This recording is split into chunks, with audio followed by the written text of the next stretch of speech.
Good morning. Welcome back into Wake Up America. The inflation rate in the U.S. has reached 8.5%. Unbelievable. The highest mark in more than 41 years. You got to go back to the first 10 months of Ronald Reagan's presidency to find inflation that high. That was a result of 4 years of Jimmy Carter. This is as President Biden tries to use the war in Ukraine as a scapegoat. American families are suffering every day from the administration's complete lack of action. For more on this, let's bring in Tennessee Congressman and House Foreign Affairs Committee member Tim Burchett. Sir, thank you for joining us this morning. Back home in Tennessee, sir. Good to have you on. Yeah, the only place in America where people don't speak with an accent. There you go. I've noticed that. By the way, you saved somebody from choking. You used the Heimlich maneuver on Veterans Day, right?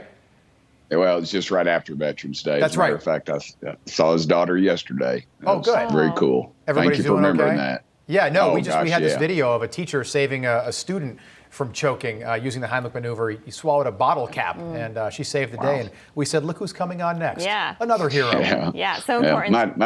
My daddy showed me how to do that. He just had a little card in his wallet. He'd always show it to me when I was a kid. And just popped into my, when I saw him choking, I just did it. So wow, that's so important. Credit to my cool dad. I love it. Well, good for your dad for teaching you that. Yeah, here's the video of that kid. He went to the sink to try and spit out the bottle cap, and then he went up to his teacher, and she saved the day. Everyone's wearing masks, and it concerns me because I never thought about this as something that could happen. But if you've got a mask on, teachers aren't going to be able to identify that there's a problem until, you have about 30 seconds, they say. So another reason why maybe kids shouldn't be wearing masks in public schools. Another reason. Yeah. Sir, I do want to get now to what we were talking about earlier. So the majority of this country is still trying to even recover from the financial blow from the pandemic.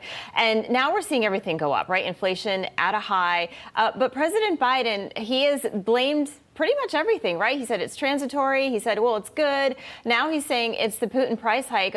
When is he going to actually say perhaps it's what we're doing right now that's causing it? Well, one way you identify a strong leader is when they make a mistake, they admit it and go on. And American public is very receptive to that, and I think very forgiving. But the arrogance in this White House, I mean, all they're doing is publicity stunts. You see the price of gasoline going through the roof. And I think the only thing the Democrats claim to love more than the environment is their jobs, because with this latest stunt of putting ethanol in our gasoline, right, environmentally, it's not as sound as just running regular gasoline through your engine. And so it's pretty clear to me they're just grasping at straws, and nothing is working because the American public knows that they've messed up. And it's those little things at the pumps that say I did this and have Biden pointing at the pumps. They can't get past that. All over Tennessee, I'm sure. By the way, yes, I think Putin probably sits at the Kremlin and he's like, wait a second, is Joe Biden trying to blame this on me? I mean, I bet he gets a kick out of it from the Kremlin. I'm sure he's wringing his hands just thinking, oh no, they're blaming this on me. Yeah. So Democratic Congressman Jamal Bowman yesterday, if Putin's price hike's not going to work on the American people, he was literally on MSNBC saying that it's because of price gouging on the part of the oil companies. Yet the FTC, they've been looking into this since day one of Joe Biden's presidency. They haven't found a single example of price gouging from the oil and gas companies in this country. What do you make of that pivot?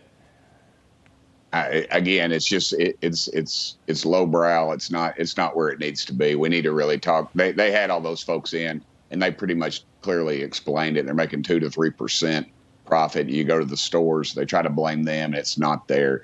The overregulation is where we're really seeing it, and it's if we could reduce the regulation, turn the spigots on, and literally just flood the market with fuel, the price would come down. But currently, as Joe Biden said when he was debating Bernie Sanders, I'm going to raise the price to $7, $8 a gallon, drive these companies out so we can start getting on electric vehicles. And that's exactly what he's doing. When a hardcore liberal tells you what he's going to do, dadgummit, we ought to believe him, because that's what he's doing. Good point. Yeah. All right. Congressman Tim Burchett, thank you so much for joining us sir. this morning. Thank you for sharing that story with us. Great to have you back on. Yes, ma'am. Yeah, have a great Easter. Thank y'all. Yeah, You happy too. Easter. Happy Easter.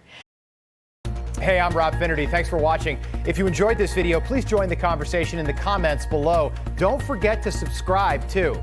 Hit the bell icon to be alerted to breaking news. And remember, there's a whole lot more on Newsmax TV, America's fastest growing cable news network. Newsmax TV, we're real news for real people.